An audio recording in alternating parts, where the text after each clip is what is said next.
So Isuzu Crosswind, ang issue nito ay upper swing arm, tawag dito, upper swing arm na bushing. Yan, swing arm bushing. Yan. Ito. Yan. Ito. Yan, yung mahaba na yan. So, kung gusto niyo makita, ito siya. Iwan ko muna yung cellphone para makita nyo na gumagalaw yung upper swing arm bushing. So, iangat ko yung gulong. Yun. Kita ba?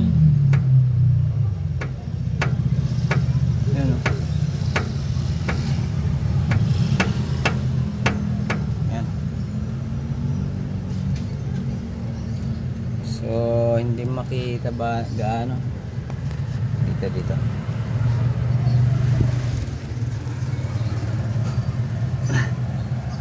Tanggalin muna natin itong isang ilaw. Uy, pumutok yung gulong niya. So, ayan. Ito maliwanag para makita nyo. Yun, oh. Pumutok yung gulong ng tricycle. So, ayan guys. Nakikita nyo sa unahan. Yun, oh. Napunit na yung ano niya. Yung rubber. Yan, oh. Yan yung kumak. So, papalitan natin yan. Dalawa na para pantay. Yan. So dito naman Teo, pakay ano mo, adjust ka konti. Nakita niyo dito. Yan.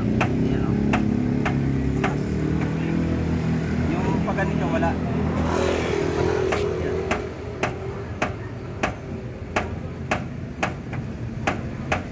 Yan. So babaklasin natin yan. Stay tuned lang kayo. Turuan ko kayo kung paano magkalas niya. Alright guys. Upper suspension arm bushing, no? Upper suspension arm. Ayan. Isuzu Crosswind.